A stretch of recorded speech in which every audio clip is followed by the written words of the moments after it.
Nous sommes devant l'alambic qui nous sert à l'heure actuelle à distiller la liqueur frigolée.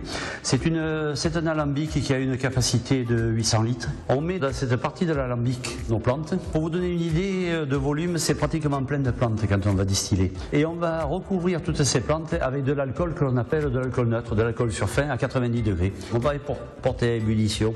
Les vapeurs passent par ce tuyau.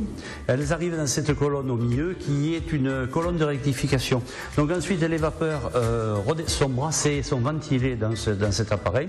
Elles remontent dans cette colonne de rectification pour arriver dans un deuxième col de cygne que vous avez là-haut. Ce deuxième col de cygne ensuite plonge dans ce gros bac rouge que vous avez, grenat. Les vapeurs vont se condenser et on va récupérer ici dans ce bac un produit qu'on appelle un alcoolat de liqueur. Ce concentré renferme tous les parfums de la liqueur déjà. Il faut rendre, j'allais dire, consommable cet alcoolat. Comme toutes les liqueurs sont sucrées, on va y rajouter un sirop de sucre. On va y rajouter également à l'intérieur un sirop de miel, parce que dans le frigolet vous avez une incorporation de miel dedans. On va bien mélanger tous ces ingrédients et là le frigolet est pratiquement terminé, pratiquement prêt à la consommation. Sauf qu'il faut quand même le faire reposer pendant 8 mois dans les tonneaux que vous avez vus dans l'entrée, en fût de chêne. Voilà. Et au bout de 8 mois, on reprend le produit, il y a la mise en bouteille, l'étiquetage, ça n'a rien d'extraordinaire.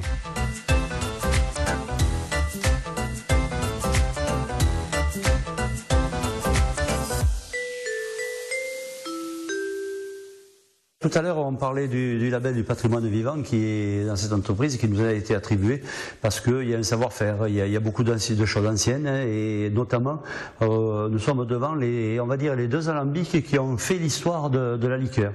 Il y a d'abord ce petit alambic là, qui est très beau, qui est magnifique. C'est un alambic qui est chauffé au bois, qui date de, on va dire, fin 1800, vers 1870-1880. Il a une capacité de 10 litres. Alors vous voyez, à l'époque du frigolet, on ne devait pas en consommer tellement. Et il est resté en activité ici à cette distillerie jusque dans les années 20 à peu près, juste après la guerre de 14. Et c'est celui-là qui est à côté de moi, là, qui est un petit peu plus grand.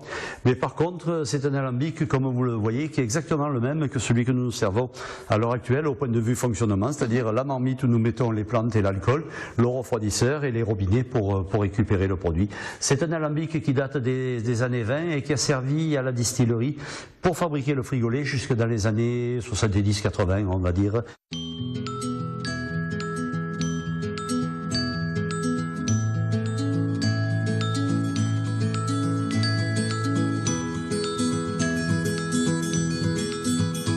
Alors une photo noir et blanc du créateur? Ben oui, parce que c'est une photo qui est très ancienne, ça qui date, comme vous le voyez, les personnages qui datent de début 1900.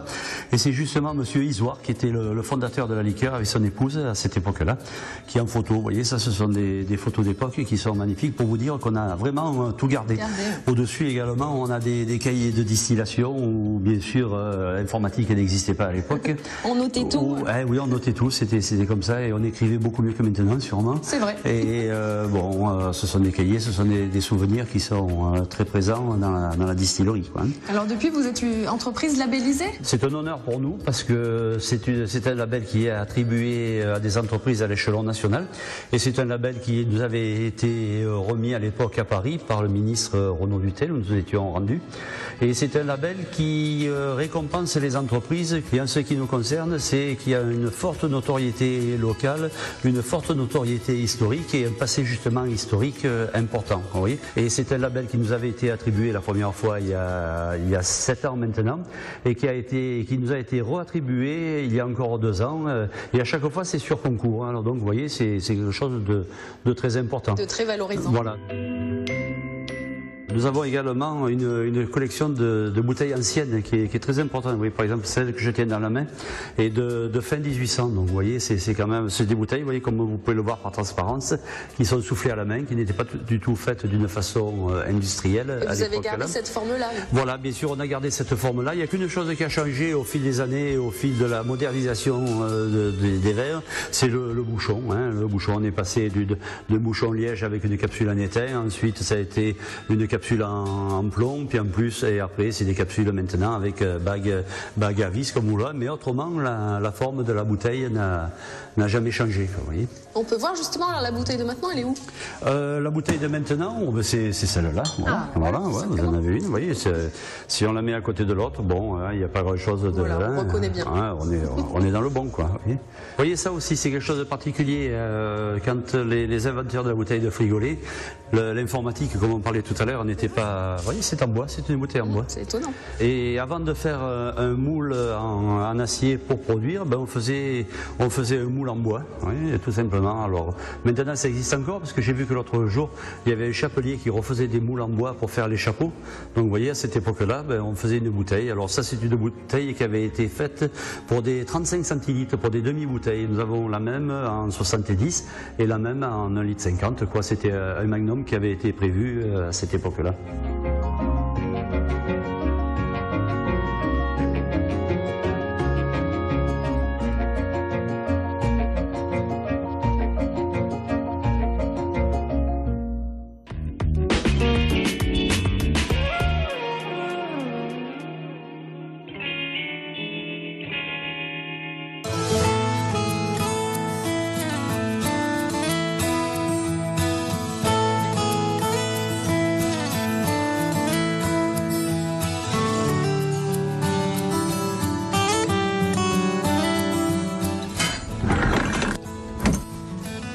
Ne refermez pas, hein, j'arrive. Hein.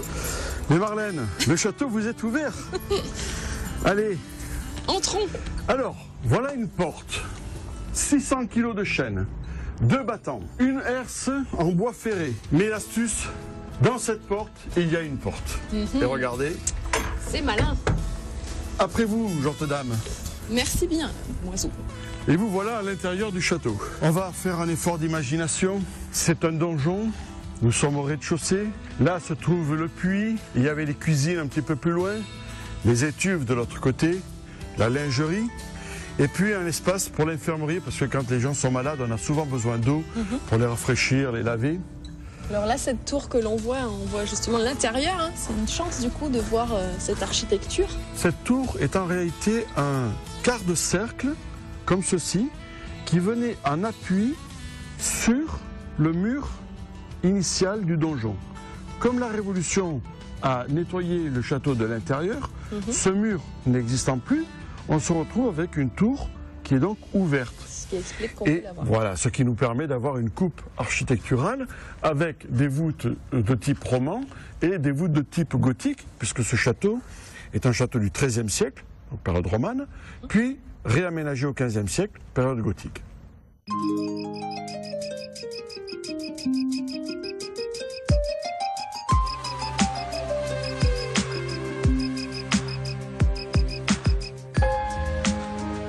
Allez, nous allons pénétrer dans l'une des 4 salles. Vincent nous attend à l'intérieur. Voilà, Marlène. Présenter un petit peu de façon ludique, en fait, parce qu'évidemment, il y a beaucoup d'enfants aussi qui viennent visiter ce château, j'imagine. Voilà. Alors, d'abord, le public qu'on a est un public essentiellement familial. Hein. Ensuite, on travaille quand même beaucoup avec les écoles. La ville de Château-Renard met le château gratuitement à disposition des écoles de la ville. Et quand ce sont des écoles de l'extérieur, ça reste une somme modique puisqu'on est sur 2 € par élève. Hein, les enseignants et les accompagnateurs ne payent pas. Alors l'idée c'est que, comme le Moyen-Âge c'est une période qui est quand même assez grande, hein, c'est 500 ans, on a des images stéréotypées. Hein. On connaît tous Robin des Bois, on connaît tous Guillaume Tell avec son arbalète, etc. Mais ce sont des objets que parfois les enfants rêvent de toucher. Donc, et là, ils en ont la possibilité. Voilà, tout à fait. Hein, alors, par exemple, on a un grand arc. Alors, ils ont le droit de le toucher. Ils peuvent même le bander pour voir un petit peu sa force, etc. Donc ça, c'est un grand arc. Bon, ça ne veut pas dire qu'il y avait que des grands arcs. Hein, mais celui-là, je dis que c'est mon copain Robin des Bois qui me l'a donné. Voilà.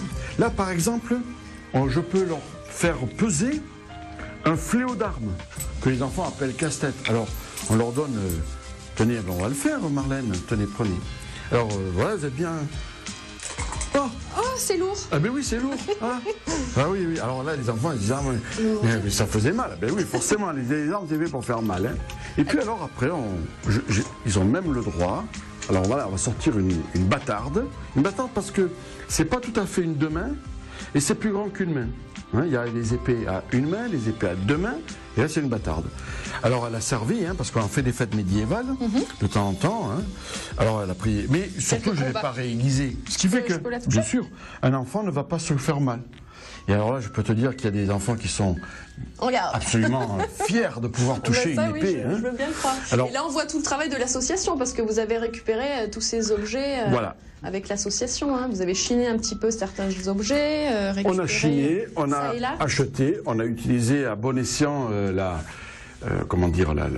subvention annuelle que nous avons, et on a fait en sorte que ces salles ne soient pas vides. Alors dans les meurtrières, on présente également des casques.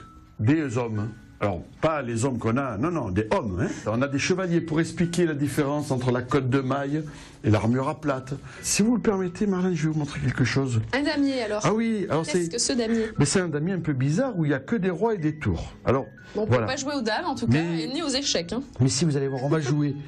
J'enlève tout. Voilà. Regardez, vous allez voir comment on va jouer, c'est très très marrant et on va apprendre plein de choses. Alors la première chose, ce qu'on va dire, c'est que ici on a un fleuve qui s'appelle le Rhône. Et le Rhône est amoureux de la Durance, alors il dit à la Durance, viens dans mes bras, je t'emmène voir la mer. Eh bien à l'endroit où le Rhône et la Durance se sont rencontrés, il y a un roi. Alors ça c'est une pièce d'échecs qu'on appelle le roi, il est rouge. Ce roi est un peu spécial, c'est le roi de tous les chrétiens, c'est le pape. Il habite à Avignon dans le palais des papes. Du palais des papes part un pont. Le pont d'Avignon, ou le pont Zamenézé, et il arrive dans la tour Philippe le Bel. Oh, Philippe le Bel, c'est un roi de France. Alors chez nous aussi, on a un roi en Provence, il s'appelle René. Il a construit un château, c'est le château du roi René, à Tarascon. Eh bien, vous savez ce qu'a fait le roi de France? Juste en face, il a construit Beaucaire. Et puis, comme de Beaucaire à Avignon, c'est un peu loin, il a fait Aramon. Mais qu'à cela ne tienne, nous, on va faire Boulbon. Et puis on va même faire Barbentane, en face Avignon. Et Château-Renard. Mais Château-Renard est ici, qui regarde Montfavet. Et à côté de Château-Renard, on a Nove, qui regarde la Chartreuse de Bonpas. Tout ça pour dire qu'il n'y a pas un seul château. Il n'y a pas que Tarascon ou que Château-Renard. C'est un ensemble de châteaux. Certains se visitent, d'autres sont détruits, d'autres sont privés. Mais ils formaient tous une ligne de défense pour protéger la Provence.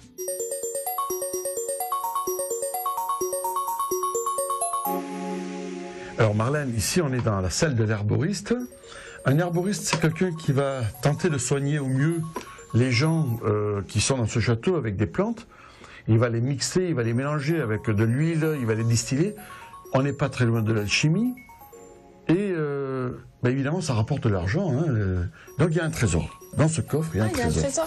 Mais il faut savoir que ce trésor est gardé par un bébé dragon qui s'appelle Elliot. Alors voilà. Il ne crache pas de feu au moins. Ah non, il est très gentil. Regarde comme il est mimi.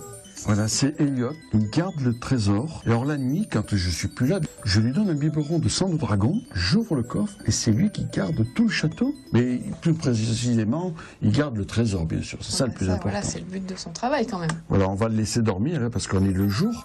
Donc, lui, il dort le jour, il travaille la nuit. Bon, je vois un crapaud sec là. Ah oui, mais ça c'est quoi alors? Base de crapaud, gouttes. Le seigneur de Château-Renard, il a aussi un petit peu des ennemis. Hein. Alors des fois, plutôt que de se lancer dans un grand tournoi, on va fabriquer une potion du genre bonne dysenterie qui l'empêche de monter sur son cheval, par exemple. Hein. Alors bon, mais des fois, la bave de crapaud, même séchée, ça peut être très utile.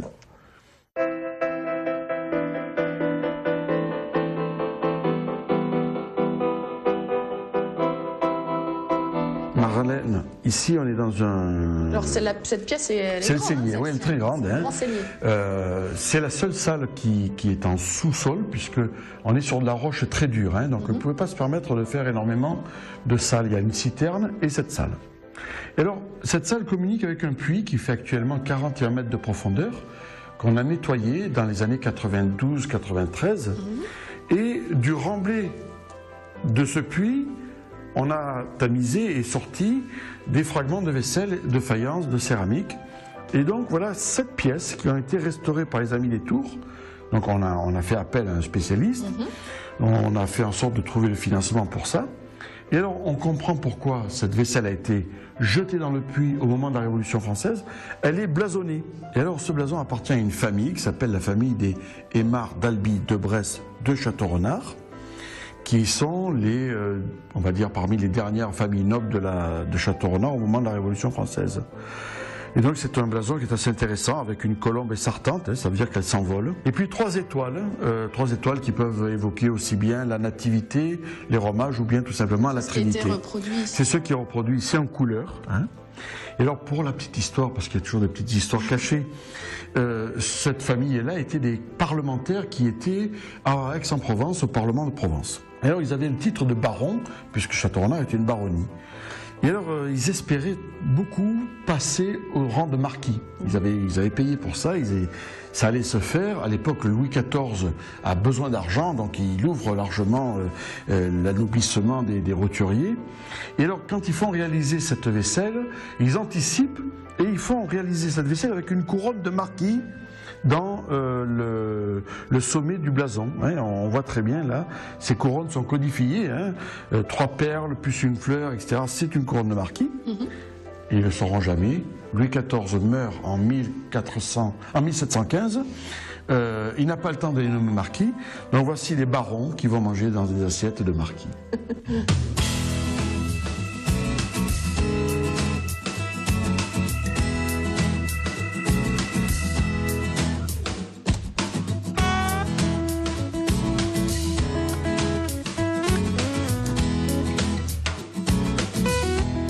Alors nous voici à l'extérieur, on a visité un petit peu les salles là autour, et là on a pris un petit peu de hauteur, on peut voir Château-Renard sous nos yeux, hein, Vincent? Oui. Alors là-bas on a la direction, c'est par là, Avignon?